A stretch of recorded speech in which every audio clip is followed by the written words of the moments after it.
Hi everyone, welcome to the Highlights from Ukraine podcast, your daily audio summary of the latest news reported in the Ukrainian media. My name is Artem, and here is the news. 970 days less the Russian invasion of Ukraine. President of Ukraine Volodymyr Zelenskyy informed in his evening video address that Ukrainian defenders shoot down Shahed drones nearly every night and sometimes in the mornings and during the day. They've become one of the main tools of Russian terror against Ukraine. Quote, unfortunately, the Russians and the Iranians continue to improve them. We have always told our partners that it is necessary to be more decisive in countering such criminal alliances. Unquote. The Ukrainian leader stressed that just this week, from Monday until Sunday, there have been Shahed attacks every day. On October 18th alone, there were 129 of these drones.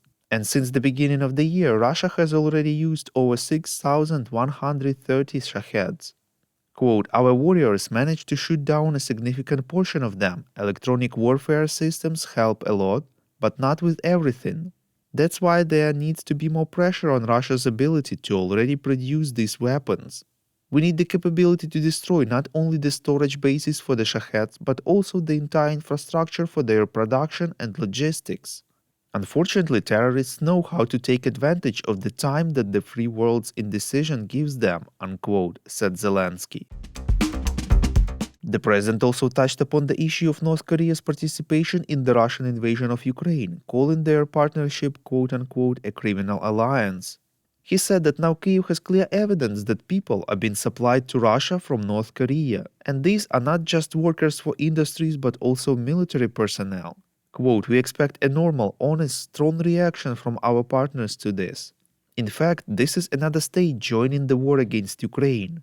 Everyone has the opportunity to see the evidence, both through satellites and through the video that is already coming from Russia.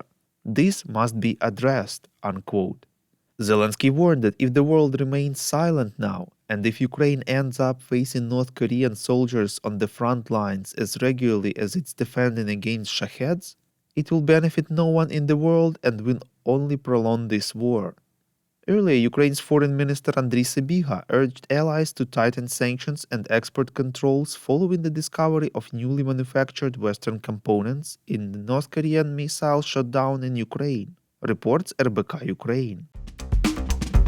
South Korean agency Yonhap News informs that North Korea has agreed to send approximately 12,000 troops to Russia to bolster its war against Ukraine and has already deployed 1,500 special forces to Russian city of Vladivostok, reports Ukrainska Pravda. According to the Japanese news outlet NHK, citing the South Korean intelligence service, South Korea has identified a North Korean missile engineer who helped fire a Russian missile on the front lines in eastern Ukraine. South Korea's National Intelligence Service said that the missile engineer is most likely the same individual who accompanied North Korean leader Kim Jong-un during a visit to an ammunition facility last year. The intelligence service analyzed a photograph that was likely taken near Ukraine's Donetsk Oblast at an unknown date. It is believed that this place is the launch site of North Korean short-range ballistic missiles. South Korean intelligence reports that North Korean engineers sent as reinforcements to Russian troops in Ukraine appear to be, quote, supporting launches of North Korean-made weapons while also seeking out new technologies, unquote.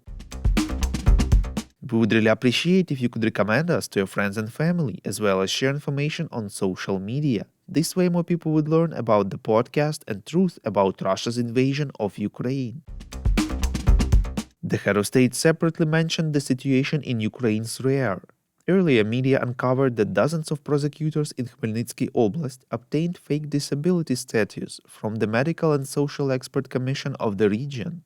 Overall, 49 prosecutors of Khmelnytsky region, led by regional prosecutor Oleksiy Oliynik, were issued a disability certificate by Tetiana Krupa, head of the Medical and Social Expert Commission and deputy of the regional council from the Servant of the People Party.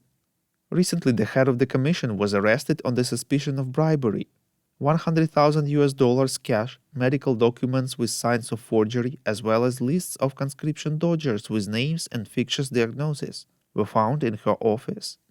Another $5 million in cash, 300,000 euros, more than 5 million hryvnias, branded jewelry, as well as documents that may indicate money laundering through various business projects were seized from the official's home. During the investigation, the head of the commission tried to get rid of part of the money by throwing 2 bags with $500,000 out the window, reports Suspilne. Quote, I expect swift and decisive action from law enforcement, especially from the Security Service of Ukraine, the State Bureau of Investigation, and the Prosecutor General's office, unquote, said Volodymyr Zelenskyy. He added that he called a meeting of the National Security and Defense Council on this matter. Thank you for listening to the Highlights from Ukraine podcast. We're a commercial initiative of just 2 people and we need your help to grow. Share information about the podcast, rate us in the app, subscribe to our Patreon. With your support, we're getting better. We call on you to demand from governments of your countries to impose the toughest sanctions possible on Russia and its citizens to stop their invasion of Ukraine.